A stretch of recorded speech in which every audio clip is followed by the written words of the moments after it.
Tututututututut. Lalapit sila, kala nila may pagkain ako eh. Walang pagkain eh. Next time na lang.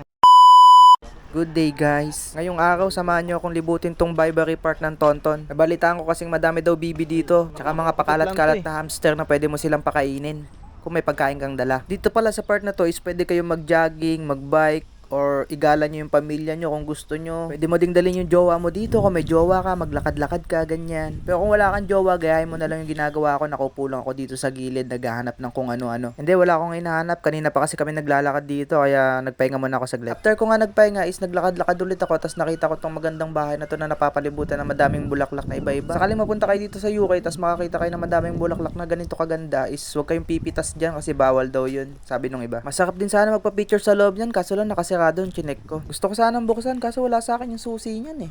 At ayun na nga guys, nakakita na tayo ng mga bibi dito, no. Ayan oh, kumakain sila. Pwedeng pakainin yan guys, tapos yung mga kalapati na yan.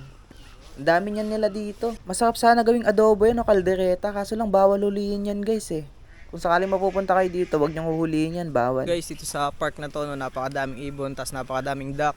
May squirrel din kami nakita. So yun, malaya silang gumagala. Sa puliin, gawing pulutan to eh. So ayan yung dalawa nating kasama, kanina pa yung naliligaw oh. Mag-share muna kami, Green. Hindi na, dyan lang sa tabi-tabi, pwede na yan. Tapos ito yung makikita dito. Mallard.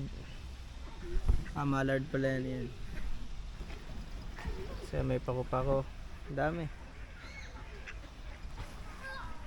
So ayan guys, kung nakikita nyo, no, nag-aagawan sila sa tinapay, pwedeng pakainin yan guys kung sakali mapunta kayo dito, no. Magdala lang kayo ng tinapay na tasty, yung kasi yung nakita kong pinapakain ng ibang Briton dito eh. Tapos magdala din kayo ng mani kung sakaling gusto nyo magpakain ng squirrel.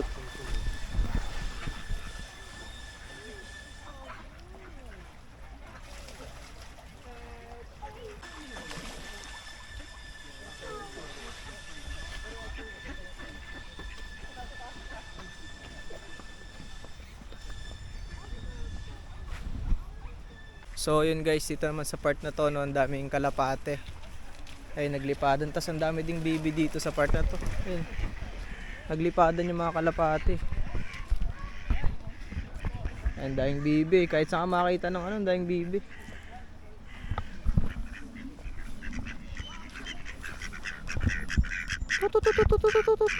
Lalapit sila, kala nila may pagkain ako eh. Walang pagkain eh. Next time na lang. Pagka bumalik tayo dyan.